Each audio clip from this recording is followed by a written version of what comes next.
día de hoy en la primera ponencia de este bloque tenemos a el PhD Omar Cáceres, es biólogo de estudios en maestría, tiene estudios en maestría en bioquímica y biología molecular de la Universidad Peruana Cayetana Heredia, es investigador principal del Laboratorio de Innovación y Desarrollo del Instituto Nacional de Salud de Perú, realizó investigaciones en enfermedades infecciosas y tropicales como la tuberculosis, leishmaniasis y virus del dengue. Actualmente es miembro del Comité Institucional de Ética e Investigación CA y responsable de la unidad de virología del INS. Buenas tardes, doctor. ¿Se encuentra en sala? Sí, buenas tardes. ¿Me escucha? Sí, déjame hacerlo co-host para que pueda compartir con mayor facilidad. Estoy como que volteo la imagen. Co-host para hacerlo más fácil, que pueda compartir más fácil. Ahí Ok, está. ok. Buenas tardes. Buenas tardes.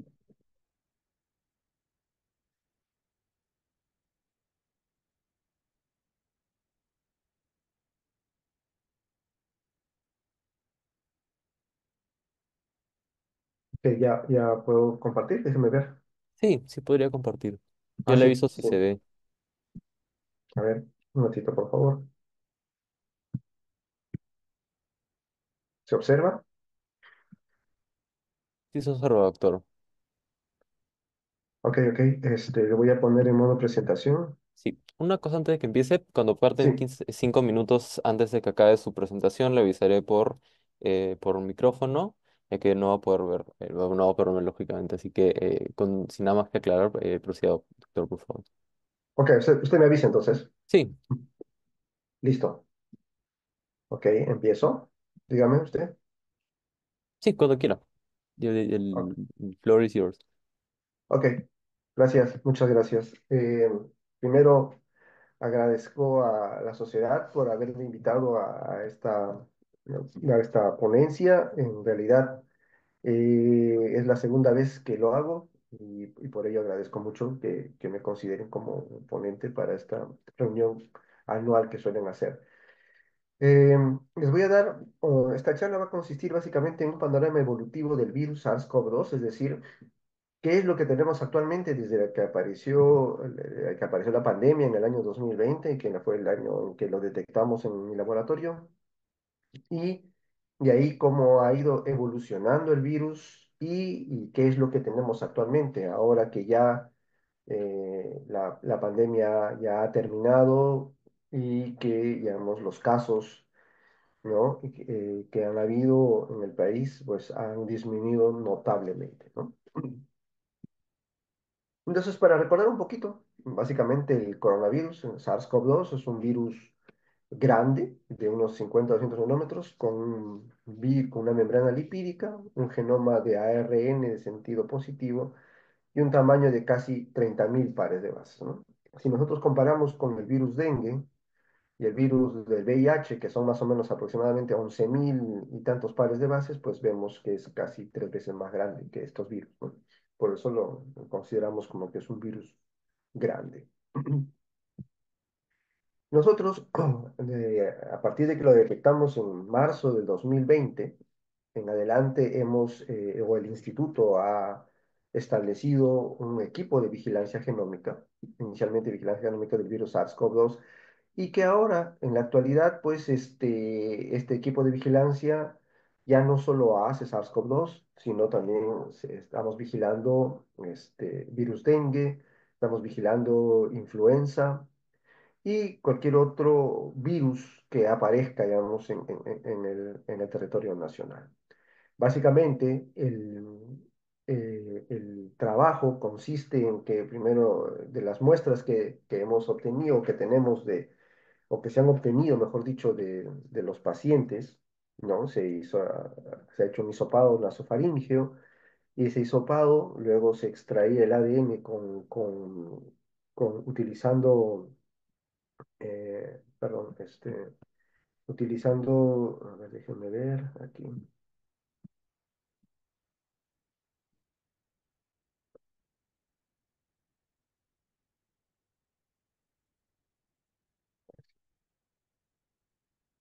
Por favor, aquí tengo unos problemitas aquí. ¿Hay algún problema con su presentación, doctor? Sí, sí, un ratito, por favor. Ya. Déjame ver. Acá. No, lo que pasa es que confundí aquí. No sé si se ve, si se observa bien. Sí estoy observando en su diapositiva. Allá. Sí, lo que pasa es que no quería que esté en este forma. Ahí está, aquí. Ya, Ok. ok, sí se ve. Entonces, en las muestras se extraía el ARN viral, se obtenía usando un kit de extracción y luego se preparaba una librería, así que conocemos nosotros, esto es un procedimiento en el laboratorio para poder preparar digamos, el ARN, poder prepararlo que esté listo para ser secuenciado. Una vez que esté listo, pues, cuando terminábamos de preparar las librerías, pues se colocaba el equipo. Entonces, un secuenciador de la marca Illumina, que es la que tenemos en el laboratorio, y el secuenciador, pues, empieza a analizar las muestras, ¿no? Empieza a secuenciar, ¿no? Y a detectar los nucleótidos del genoma del virus.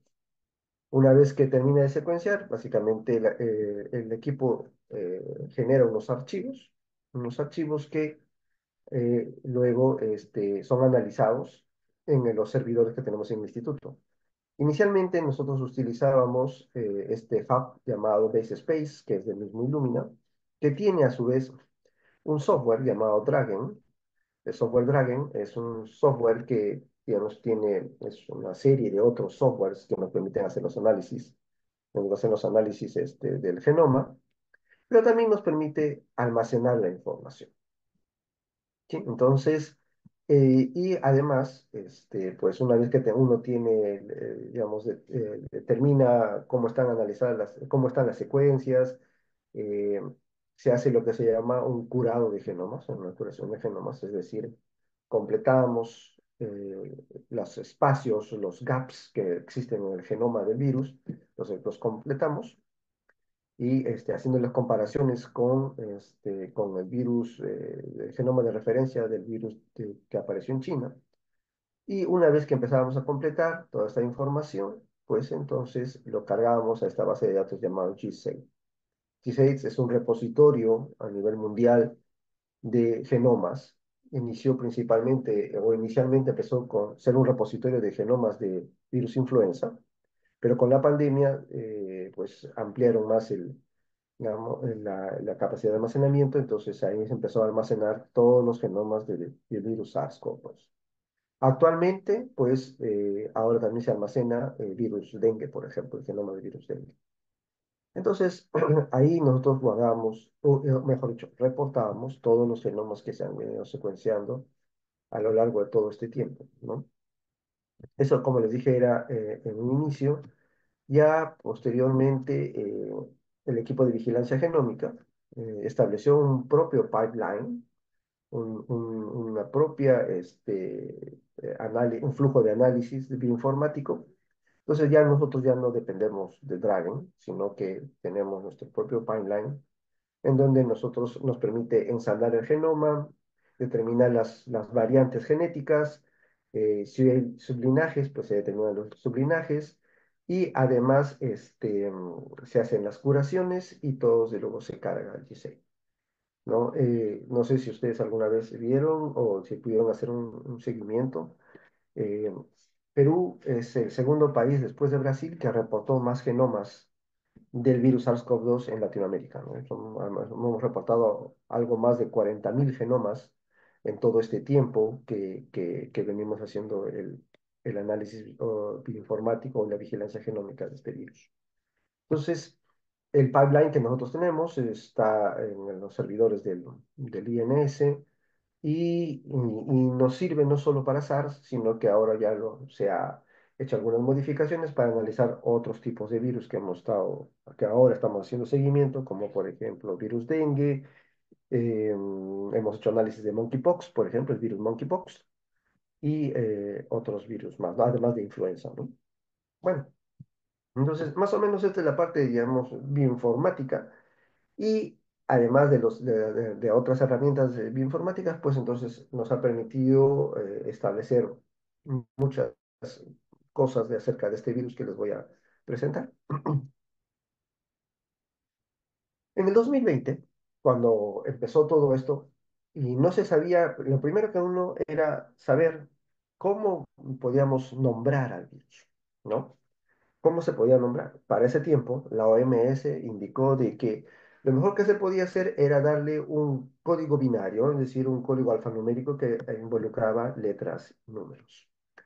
Y que los números aparecían, digamos, de manera jerárquica, ¿no? O sea, por ejemplo, tenemos B, B1, y si hay un descendiente de B1 será B11, B1.1, y si hay un descendiente de B.1.1 será el B.1.1.1, y así sucesivamente, ¿no?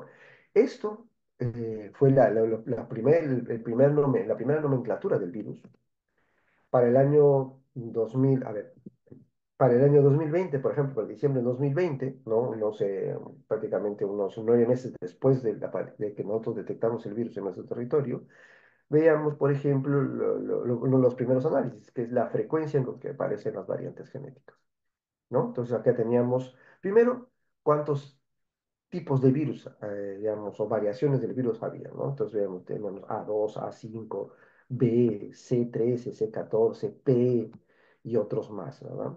Y de ellos nosotros establecimos cuál era el más frecuente en nuestra población, o sea, la que estaba afectando más a la población en aquel entonces, que era el B.1.1.1, seguido por el B.1.1.74 y el C14, ¿no? Eso es a diciembre de 2020. Para marzo de 2021, fíjense ustedes, seguíamos que el B.1.1.1 sigue siendo, ¿no? O sea, más frecuente, pero ya empezaban a cambiar otras variantes, ¿no? Como el B.1.1.29 o el C14, que se mantuvo también, eran los más frecuentes. Empezaban a aparecer otras variantes genéticas y entonces, pues, nosotros llevábamos más o menos una casuística de cuántos linajes estaban apareciendo y cuáles eran los más frecuentes. Para ese entonces, ya para más o menos 2021, fines de 2021, inicios del 2021, perdón, fines de 2020, inicios de 2021, este, la OMS vio de que la codificación alfanumérica iba a quedar muy chico, ¿no? O sea, conforme se reportaban variantes genéticas en todas partes del mundo, pues entonces la codificación alfanumérica iba a ser bastante larga, ¿no? Un descendiente de un descendiente de un descendiente, entonces iba a ser imposible que uno pudiera tener digamos, hacer un seguimiento adecuado del virus y, y de sus descendientes. Entonces, además de que entonces empezó a clasificar el virus en variantes de preocupación, así que se llamó así, variantes of concern en inglés, y en variantes of interest o variantes de interés. Entonces, y para la parte de las variantes de preocupación, entonces nos señaló o indicó a todo el mundo de que la clasificación ahora tenía que ser siguiendo una clasificación siguiendo el alfabeto griego. Entonces aquí encontramos, por ejemplo, alfa, beta, gamma, delta, pues, y eso era básicamente conforme iban apareciendo. Por ejemplo, eh, la variante alfa, una variante que empezaba a mostrar unas mutaciones en el sitio de interacción entre la proteína spike del virus y el receptor en las células humanas, ¿no? Entonces, cuando empezaba este virus a mostrar cambios en este sitio de interacción, entonces uno empezaba a ver si era una variante de interés o no. Entonces, ya se habían identificado para aquel entonces estos cambios de aminoácidos en el genoma del virus.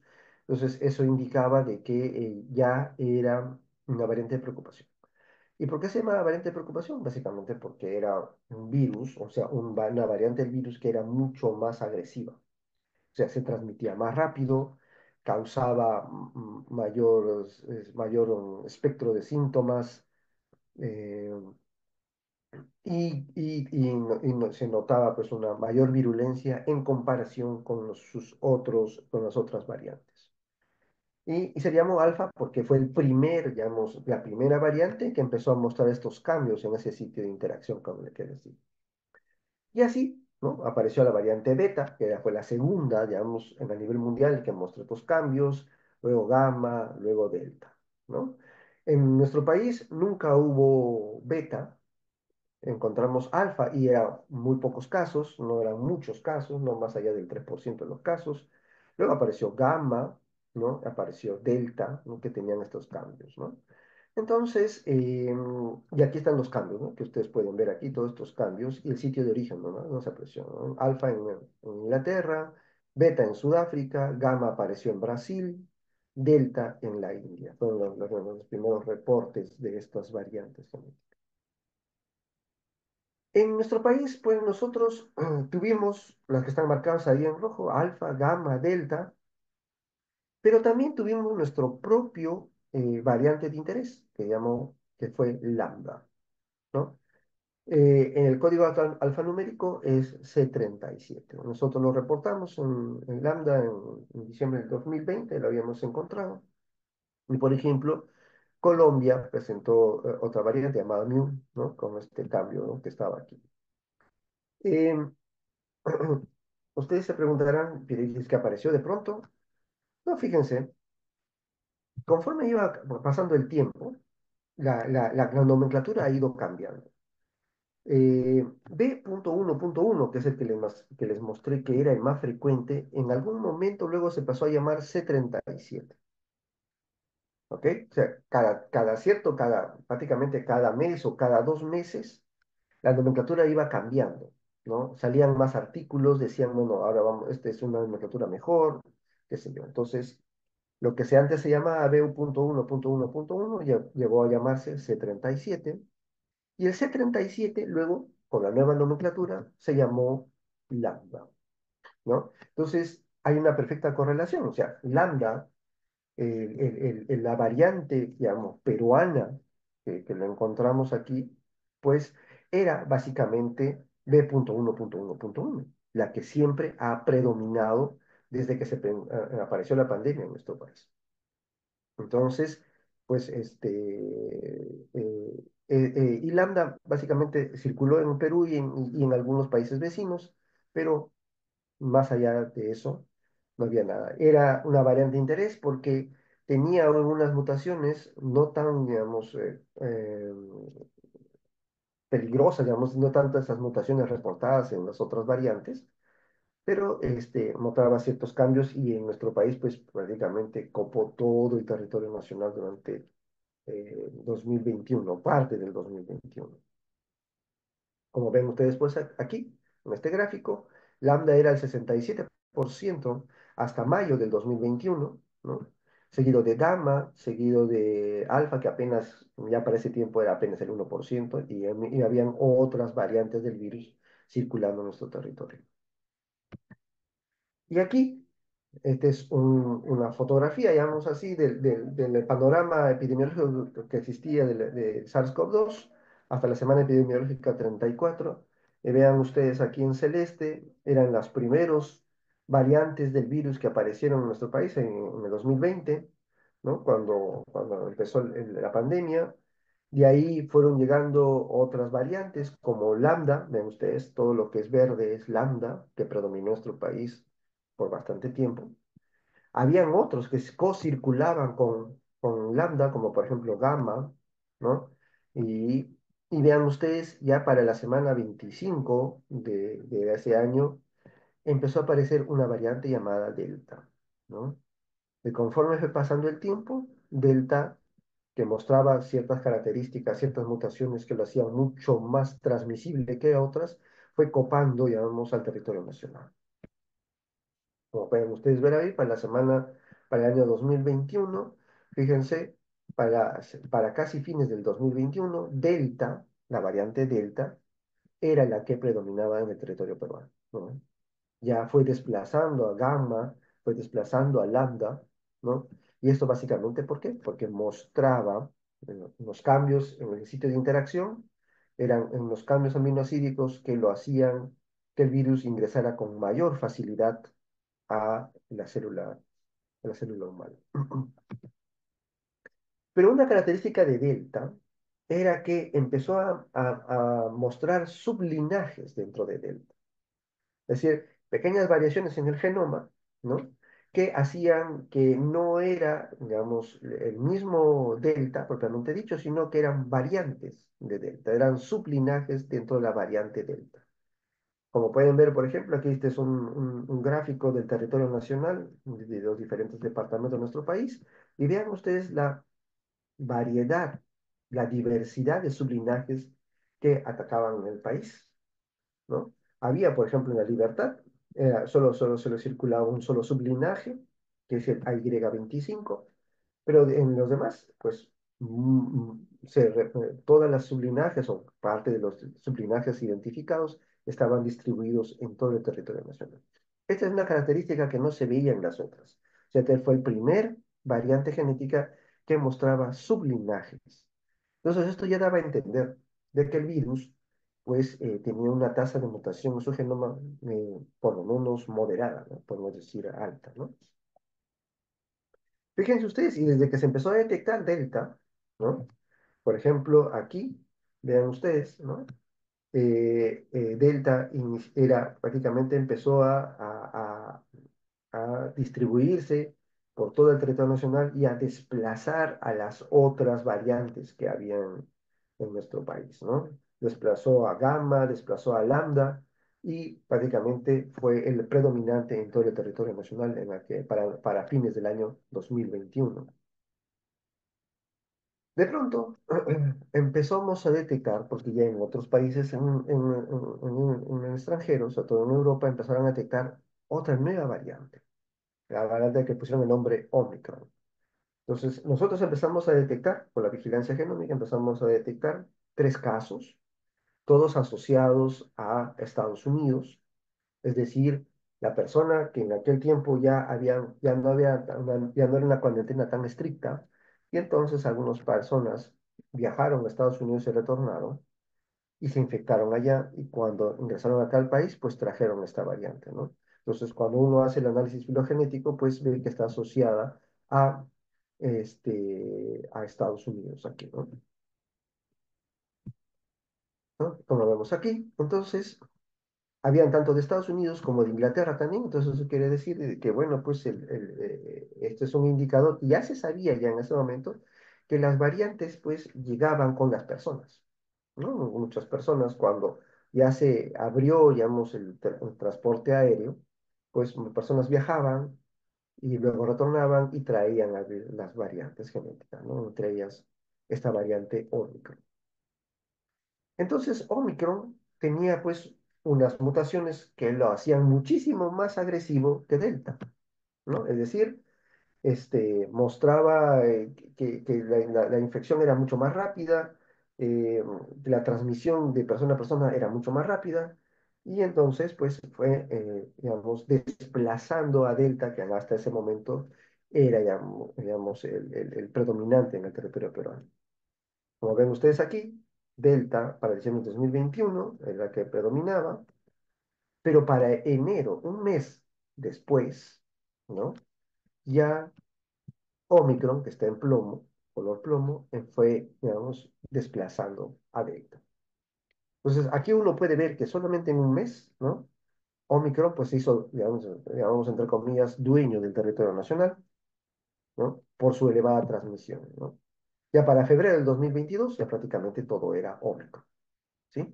Entonces, esas mutaciones que tenían en el genoma, entonces, sobre todo en el sitio de interacción de la proteína spike del virus y la célula humana, pues hacía que el virus ingresara más rápido a la célula y que se transmitiera más rápido entre los humanos, y por eso fue desplazando a todos los otros variantes del virus. Y entonces aquí vemos, por ejemplo, un panorama de cómo sucede, digamos, el desplazamiento de las variantes en los virus, ¿no? O sea, esto no es una cuestión que sea solamente característica de SARS-CoV-2, sino que es una característica de casi todos los virus. También esto se observa mucho en los brotes de dengue, ¿no? Un serotipo reemplaza a otro, ¿no? Aquí igual, ¿no? Hemos visto cómo primero predominaba mu, lambda, gamma, de pronto apareció Doctor, delta, disculpe, ¿sí? le quedan 5 minutos. Sí, ok, gracias. Y así ha ido desplazando todo el virus.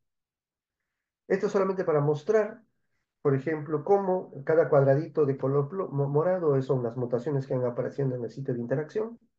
Miren cómo va variando. Omicron tenía mucho más mutaciones. Y fíjense cómo los sublinajes de Omicron, hicimos todo un análisis de todos los sublinajes de Omicron, han ido apareciendo.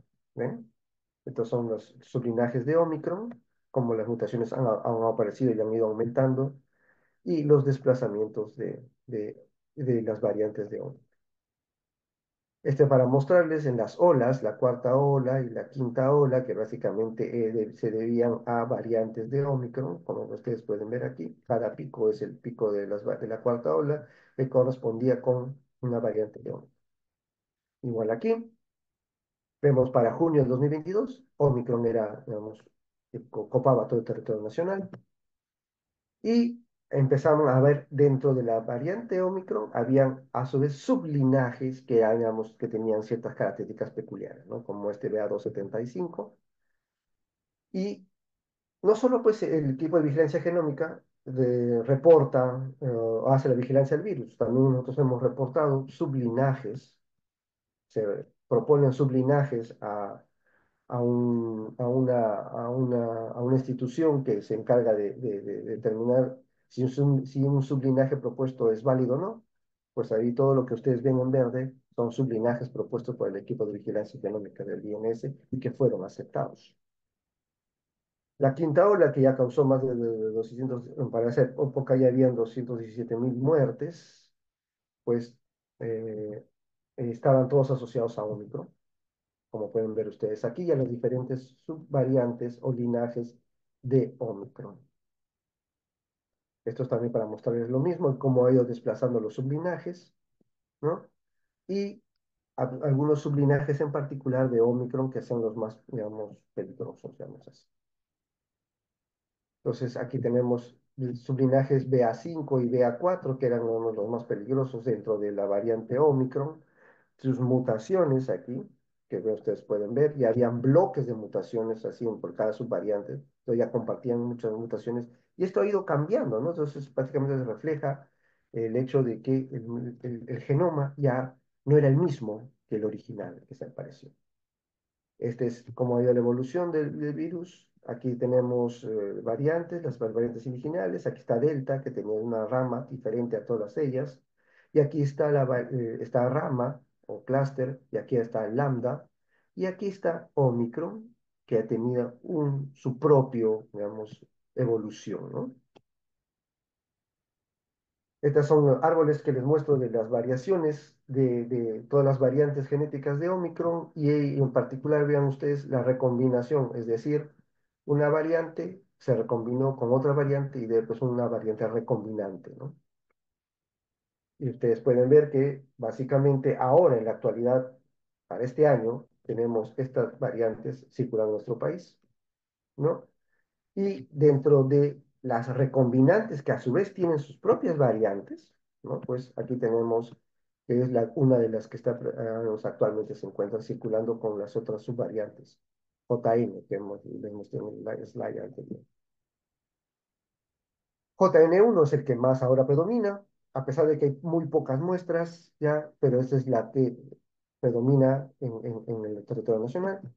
Y simplemente para finalizar, dado que les muestro estas variaciones, estos cambios en el genoma, pues ha venido a proponerse, ¿no? En un paper del año 2022, que probablemente SARS no sea solamente uno, que o sea, ha cambiado tanto el genoma que ahora se empieza a hablar de que a lo mejor ya puede presentar serotipos, ¿no? Es decir, aquí tenemos la variante inicial, la Wuhan de China, alfa, gamma, beta, delta, que sigue todo un camino evolutivo distinto, y Omicron, que tiene otro camino evolutivo distinto. Se ha observado de que los anticuerpos que se levantan contra Omicron no protegen contra las otras variantes. Entonces, eso quizás sea el indicador de que ahora sea un nuevo serotipo. O sea, ese es un asunto, una hipótesis que se está estudiando y que probablemente, pues, conforme se hagan más estudios, lo vamos a determinar. ¿No? Que a lo mejor ya no son sublinajes, sino ahora es un serotipo nuevo, ¿no? O sea, SARS podría presentar dos serotipos, el original, con estas subvariantes alfa, gamma, beta, incluyendo delta, y un serotipo 2 que ya sería solo lo que es Omicron y todos sus descendientes, ¿no? Que al parecer pues ya muestra otras características distintas a lo que se reportó inicialmente. Finalmente, les muestro unas fotografías de todo el equipo de vigilancia genómica. Esto fue en los inicios, 2020-2021, cuando nos hicimos cargo de toda la vigilancia genómica, ¿no? Y ustedes pueden ver aquí los secuenciadores que hemos utilizado durante toda la vigilancia genómica. Y el equipo creció, ahora son un equipo mucho más grande, ¿no? En donde se encargan de todo este tipo de análisis, ¿no? Del Instituto Nacional de Salud. Bueno, les agradezco mucho su atención y si hay alguna pregunta, estoy gustoso de responder. Gracias. Muchas gracias, doctor, por su ponencia.